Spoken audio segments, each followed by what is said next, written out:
Welcome to this recording where you're going to listen to insightful moments recorded during live coaching sessions with my clients who come from diverse professional backgrounds. And if you like what you hear today, please share it with your friends and colleagues.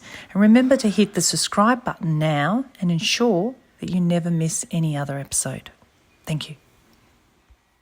So sometimes I'm asked, how do I communicate showing empathy? How do I communicate showing kindness and generosity? Or how do I communicate being assertive and directive? Well, you do it with your body. It's not just the words. You use the energy from your body. So you play with this first, before the big conversation, right? You can play with this like, try it at home. Try it with your friends. Try it with your pet. Feel what you say in your body. Notice the changes in the energy in your body. The thing is that most of us are not feeling what we say. We just speak the words and we have emotion, but we're not even in touch with those emotions. We're not mindful of the emotions. We just act from them. If we could be mindful of our feelings and our needs, then we can also have choice and we can then control better. We can have awareness of the feelings we're having, the emotions in our body. We can choose to be with that emotion or maybe wait for it to calm down. Some people go for a run to get that energy out of their body. We can calm down our anger before we have the conversation. Because remember, the feelings are our own feelings. They have nothing to do with anybody else. We can't blame somebody for making me angry. Really, you made yourself angry. Something got triggered and we've become angry. And then that affects our voice. It affects our body language and the message we deliver. And then the way the person receives it may not be what you intended. Yeah. And then at the end, sometimes we're making people feel unsafe. Or sometimes we're communicating that we're not sure about what we're saying because you're not comfortable with it. You're nervous. So how do you do this? First of all is to practice using your voice with different emotions around the intent of your message. So let's say you disagreed with a new product that's launched or the intention of a new product at work. And you know from your expertise and from your experience that it's not going to be great. And you have to convince your manager that perhaps they shouldn't go down that path. Now, of course, you're going to feel really angst and you're going to want to really communicate your message, and you might go in there and start to really speak out in a way that looks like you're not acknowledging the role of your manager.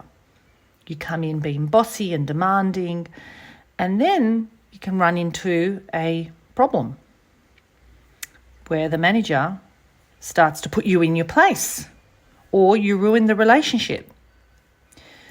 So here we need to acknowledge our position, our leader's position, the permission we have in that relationship. Acknowledge what your position is. Put forward what you have to say as a suggestion, but speak from your heart. I would use emotions here. Everybody's going to be different. But for me, I would just use a sense of, I want to share this with you. This comes from my experience, from my expertise. I want to be open with you. I want to be authentic.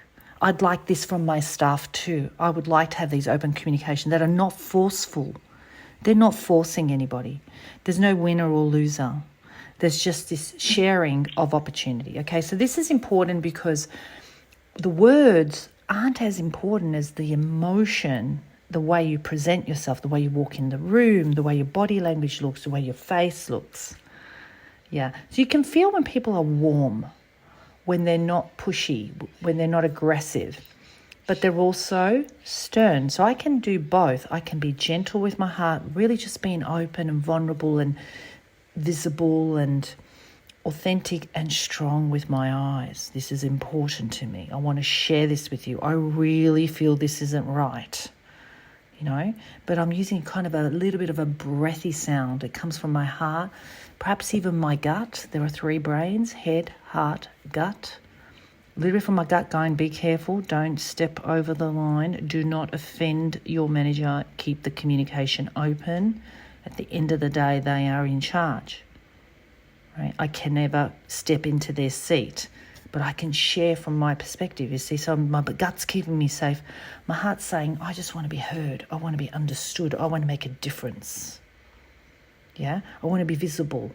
I want to be open. This is my job. I want my manager to see where I'm coming from, to understand where I'm coming from. So you do all of this, and when we're communicating this way, we're using all these intelligences. So our brain is supporting our gut and our heart to communicate in the way we need to by using language and structure in what we say. Okay? So connecting to our emotions, you can practice talking to your pet at home, or talking to your child, or talking to your friend. You can even role play this in different scenarios. And you can record yourself and listen back. Do a video of yourself.